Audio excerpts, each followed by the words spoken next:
Today we talk a little bit about your health, and our guest today has millions of listeners and viewers on the Mayo Clinic Radio Network and her YouTube channel.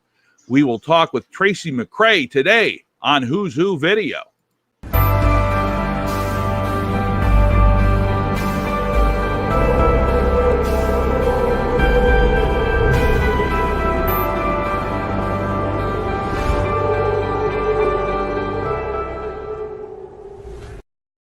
And good morning, good afternoon, hello, wherever you are. John Russell here on Who's Who Video, and today we are joined by Tracy McCray, who is the co-host of the Mayo Clinic Radio Network. Good afternoon, good morning. I don't know. I'm still getting used to times.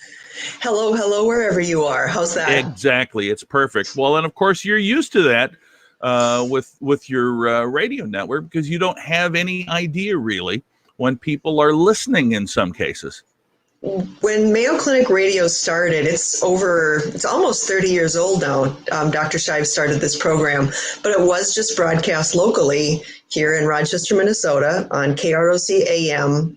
But 6 or 7 years ago, we stopped doing it live and started recording guest interviews from the Plummer Building, which is probably... When people think of what a famous building on Mayo Clinic campus is, they think of the Plummer Building. It's my favorite one for sure. We have a little studio in there where we record the program. We record the guest interviews, I guess I should say. And then I bring that video home, that audio home rather, and edit it at my house. Oh my gosh. So in essence, you do the work and then you do the work. That's right. 2 different steps. Yeah. Now, what's interesting, and it's fun that you're doing something about the video side of things because of, like I'm saying, it's Mayo Clinic Radio and it never was intended to be a video format.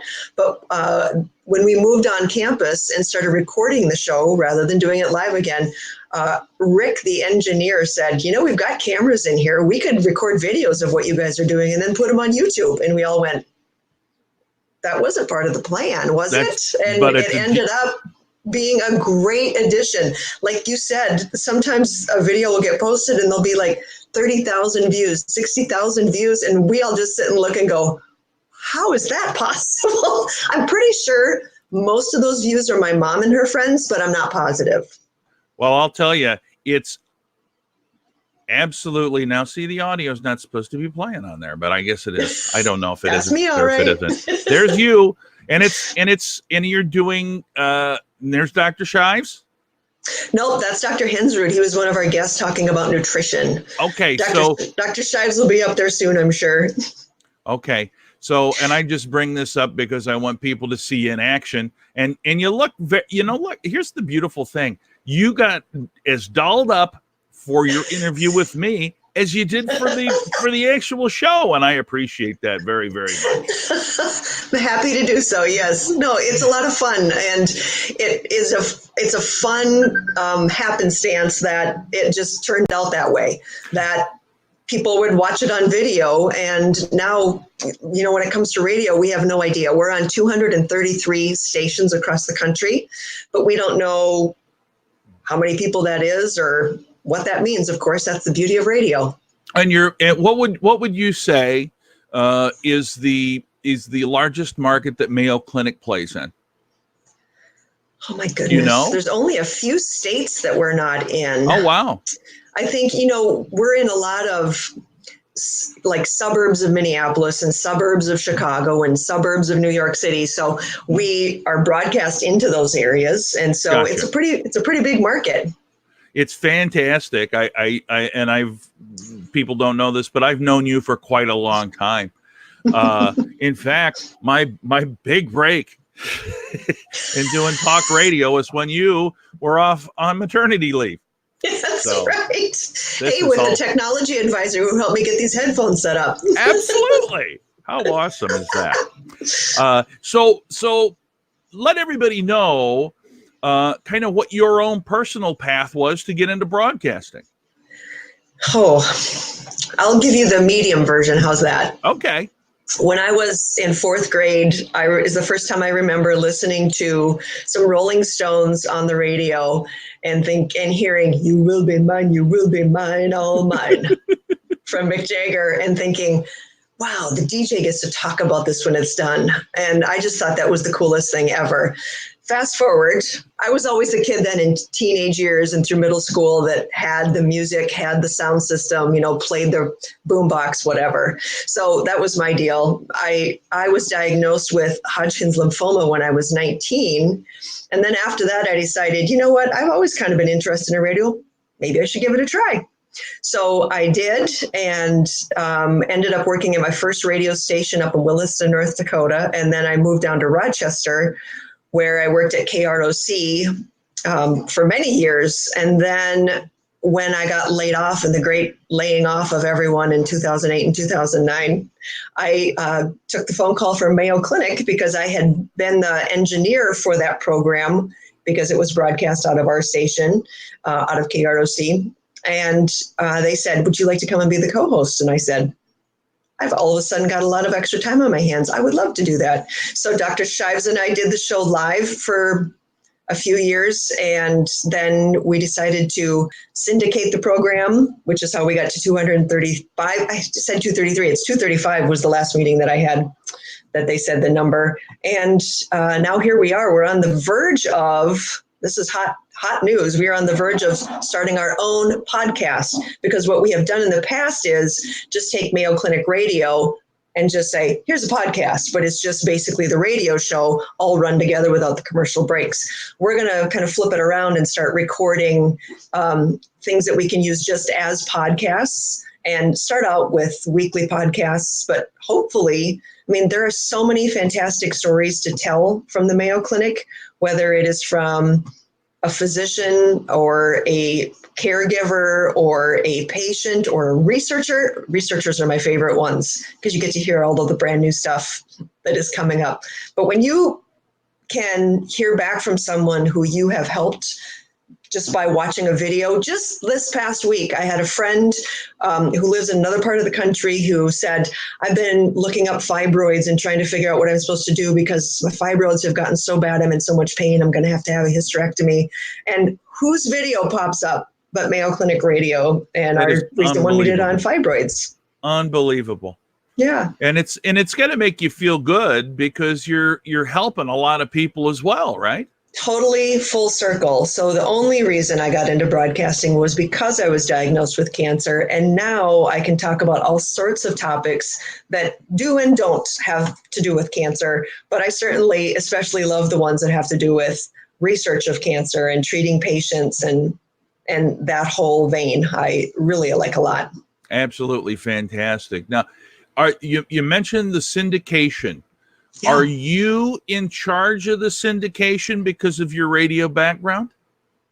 We have other people that help me do it too. There's a team, John. It's a team of people now. You don't have to do everything yourself. It's a wonderful day. Nobody ever told me that. I'm always doing everything myself.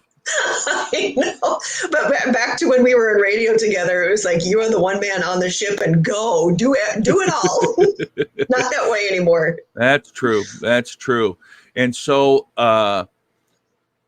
as you mentioned, and we'll put all the links. We'll put the link for the radio show so people can track down the radio show if it's in their neighborhood where they can listen to it. Of course, they can also listen to it online as you do it live. Yeah. And you can when is it follow played? us on Facebook and on Twitter. We've got the YouTube channel, of course. The Mayo News Network at the beginning, I didn't correct you, but it's the Mayo News Network is where all of these different products, we've got Mayo News Minutes, we've got videos and all sorts of different long form storytelling, all come out of the Mayo News Network, and Mayo Clinic Radio is part of that. Gotcha. So there are other products other than what you're doing. Yes, and soon to do the podcast, Mayo Q&A. What a team! I know, it's so exciting. I wonder what that's like. So I'm just been really wanting to talk with you about this for a long time because, to be honest with you, it's the coolest thing. And as a former broadcaster, I always dreamed about having some little thing that I could syndicate myself, even if it was for 1 or 2 minutes.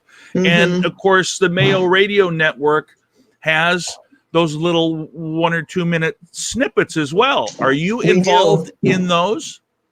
Yes. Originally, I was when it started. We would take little stories from the show that were maybe 1 minute to 90 seconds long, and then put those out, and radio stations could fill little bitty holes in their daily schedule with those. They're called Mayo News Minutes. And those are on, like 400 million times a month. I mean, there's so many stations with so much automation that plays those all the time. And that number's probably way under or way over what it actually is. I don't know. But yeah, they're very popular, and just another way for people to hear the Mayo Clinic story. And, I think that's why you like doing what you do, just like me. It's storytelling. Everybody has stories, and some of them are funny and some of them are sad, tragic ones. So it's kind of strange when I think about some of the Mayo Clinic stories. I put together a program then that has 3 guests, and sometimes those 3 guests with those 3 stories, when you look at them all together, you just go, wow. I mean, whether if it's a genetics, I've learned some things that I have a terrible poker face. So that's why it was funny when we started doing these YouTube videos and Dr. Shive says, you really act. And, in radio, you always just we talk with our hands and we would have our faces. No one would ever see it. So it didn't make any difference. And so I'm quite animated when we watch these YouTube videos. I'll give Dr. Shives the stink eye, or I try to crack him up with a look, or you can see me making faces at the engineer. It's just a lot of fun. And the stories that people tell, sometimes my face is like, I can't believe what you're saying. That's amazing. Yeah, because as you said, in radio, we never had to hide any of it.